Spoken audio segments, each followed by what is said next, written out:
The broken mirror of the dressing table, the old wardrobe with the doors open and the clothes scattered everywhere, the big and small objects in the room that have all been thrown towards the closet, the numerous flashlights that can be seen everywhere in the room, and all of them are on. In the end, the broken glass of the big window of the room is the only thread that may reveal what happened to Sarah, the 20-year-old daughter of the Sanchez family, the night before.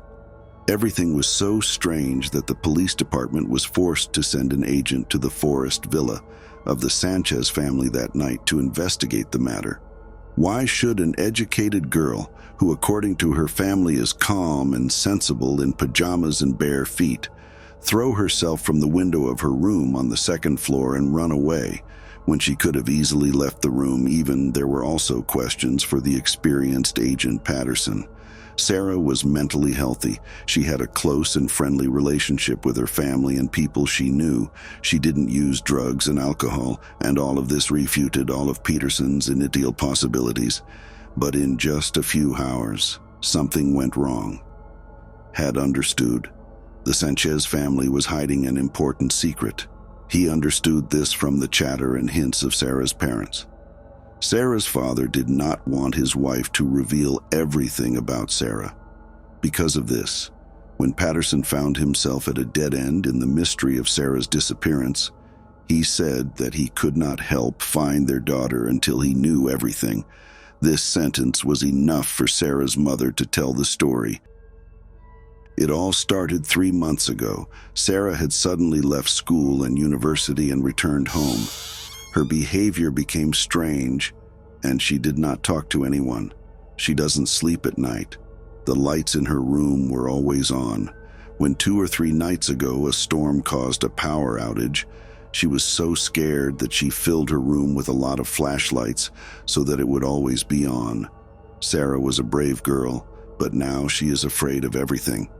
Lately, she was having nightmares when she was awake. Even the psychologist could not help.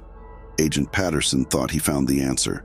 Sarah's behavior was not similar to the behavior of rape victims or unbridled violence. Maybe she witnessed a murder or a fatal crime, but the last sentence of Sarah's mother overturned all his assumptions. The same secret that Sarah's father was against telling, because it was possible to make his daughter look crazy. When Sarah's mother asked the reason for her screaming and being scared a few weeks ago, Sarah only said one sentence: "Something is in my room." Patterson did not understand what Sarah's mother meant. "What do you mean by something?" A heavy silence reigned over the space. Patterson looked in surprise at Sarah's worried and helpless parents and her twin brother, Sam, who had been sitting silently in the corner of the room, holding his head in his hands. They were talking until Sam broke the silence. "She said it is in the closet." Staring at her from behind the clothes, Peterson looked at Sam in surprise. "Can you say more clearly what you are talking about?" Sam, "She didn't know too. She didn't see it. She just felt it." Peterson, "How can be afraid of something you can't see?" Sam stared at Peterson. He had never seen anything himself, but Sarah's fear was so real, as if he had experienced it himself. Sam, "At night when she wanted to sleep, the closet door would open automatically. Sarah always saw a gap between 2 of her clothes, enough to look at someone." Patterson listened to Sam in amazement. His words seemed ridiculous, but Sam and his family were completely serious. So he went to the closet and looked more closely inside the closet. He closed the closet doors once to see if they might open by themselves, but the doors were completely locked. Peterson, "Its depth is less than that for someone to fit in." Sam's stare was enough to let him know he wasn't talking about humans. These words were not acceptable for Peterson. He looked at everything with reason and logic. So, he ended the conversation with one sentence: "I will follow up. The only important thing is to find your daughter."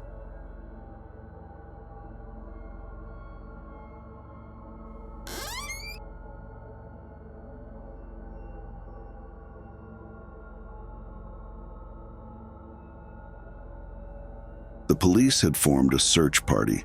All the surrounding cameras had been checked, but after a week, no trace of Sarah had been found.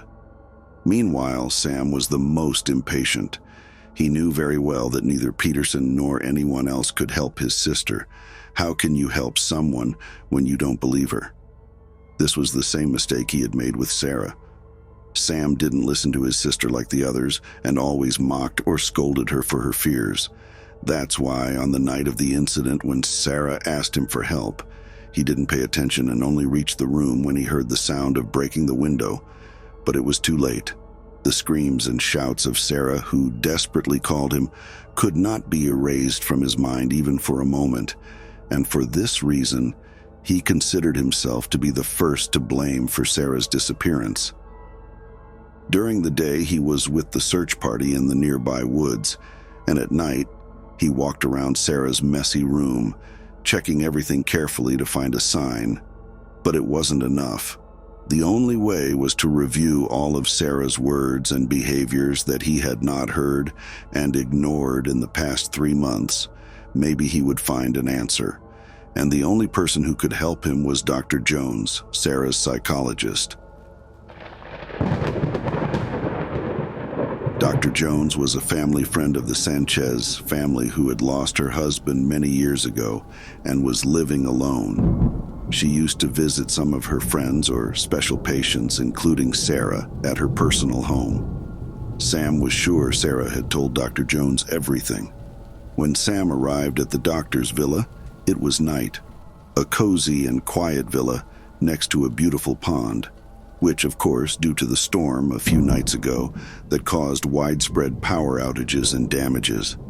It looked a little messy. The only sound that could be heard was the sound of the wind howling in the branches of the trees that surrounded the villa, and the rustle of the armchair facing the lake as it was gently rocked by the wind. The villa is completely in darkness.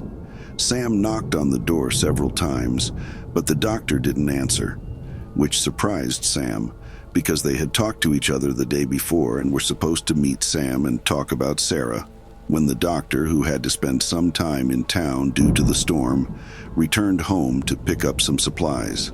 Now the doctor's car was in front of the villa, but there was no sign of him.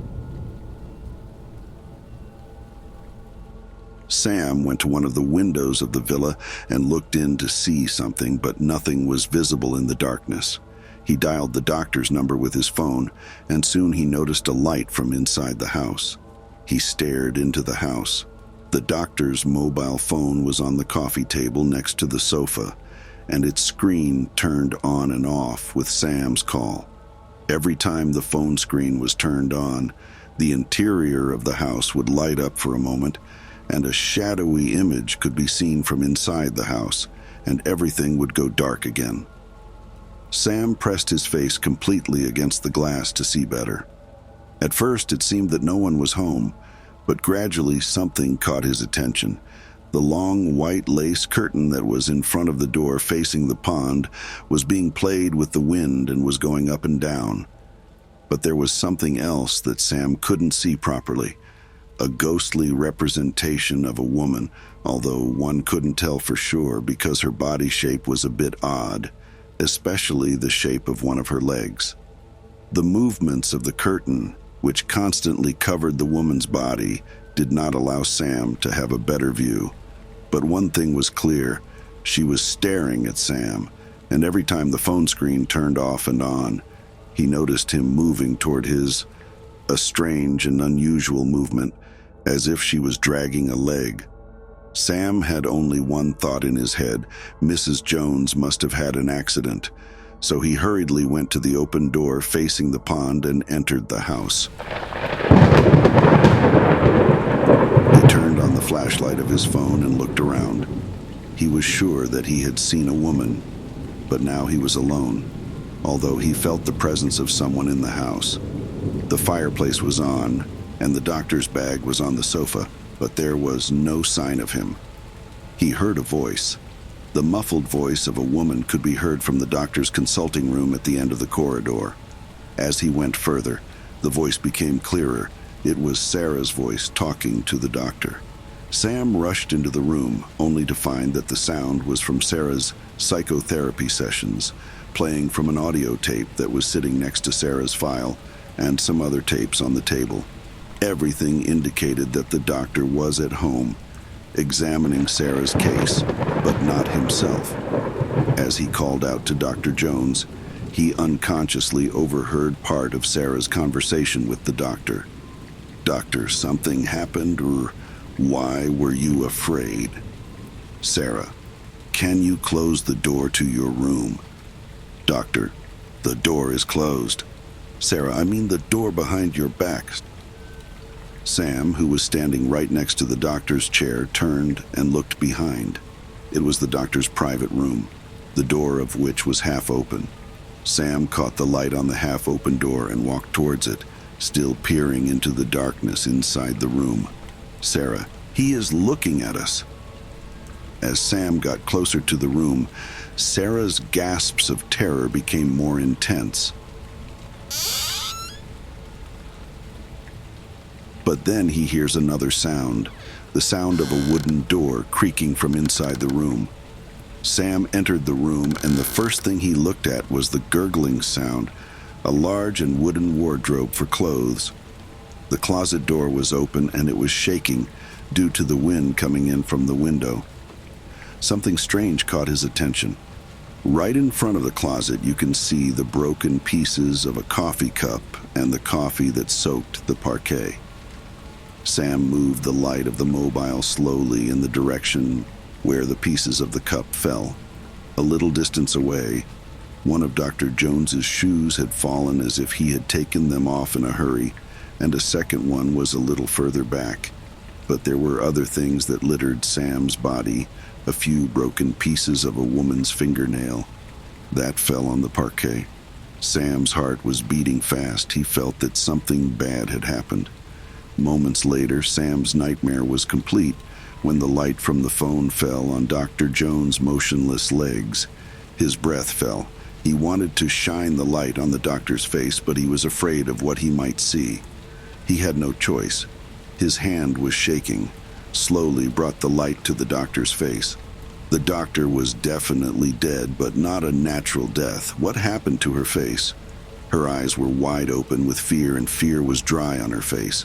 She stuck herself to the wall as much as possible. No scars, no injuries, no signs of conflict. Dr. Jones was terrified, but fear of what?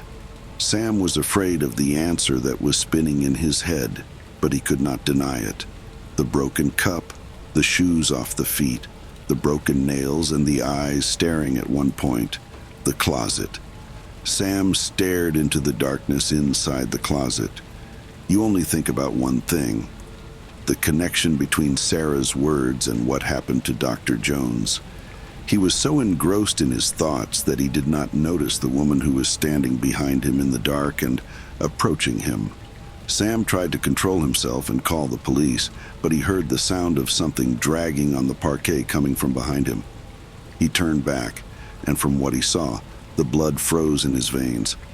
The woman in white, with her messy hair falling on her face, her neck was bent to one side, and one of her legs was broken at the knee, and when she came to Sam, she was dragging it on the ground. Her two arms were broken at the elbows and were hanging in the air. Sam unconsciously took a step back, but his foot hit the doctor's body, and he lost his balance, and his phone fell to the ground. It got dark. All he could see was the woman's broken and crooked leg being dragged towards him. He did not know what to do. He didn't even know what he was dealing with. At the last moment, he quickly picked up the phone and turned the light on the woman. It didn't take long for him to recognize her. It was Sarah, who had broken one leg and two elbows because of jumping from the second floor. Sam called Sarah's name. Sarah stood up and fell to the ground a little later and passed out. Sarah returned home, and her case was closed for the police, but there was a new road ahead for Sam. Sarah had lost her ability to speak and still had nightmares and had seizures from time to time. Doctors could not find any cause for Sarah's problems and attributed everything to nervous shock. Sam had many questions. What happened to his sister? Where have you been for the past week? What was Dr. Jones's house doing? Did Sarah cause the doctor's death? And how can he save his sister? He had no answer except to find out where it all started. He had nothing more to do now. Listen to tapes of conversations between Sarah and Dr. Jones for clues. Sarah's words were the same that Sam had heard many times, but this time was different. Sam was sure that his sister was neither delusional nor crazy, but something mysterious and disturbing had caused all these events, until he found what he was looking for in one of the tapes. When Dr. Jones had asked Sarah when the events had started, she had mentioned a friendly outing, a night party at an old house in her hometown. Nothing special happened at the party. All went well, and of course, as usual, a few scary stories and a silly ghost summoning for laughs. But what was strange and unusual for Sarah was the house itself. She and her friends were not alone at home. This was the feeling Sarah had from the moment she entered the house. She could not sleep at night because she felt that something was near him and staring at him. For this reason, she had asked the others to return as soon as the sun rose, but when she returned home, something had come with him. The same thing that was with him for 3 months and caused all these events. Sam now has a hypothesis. Whatever it is, it's about that house, and he needs to find out what happened at that party 3 months ago.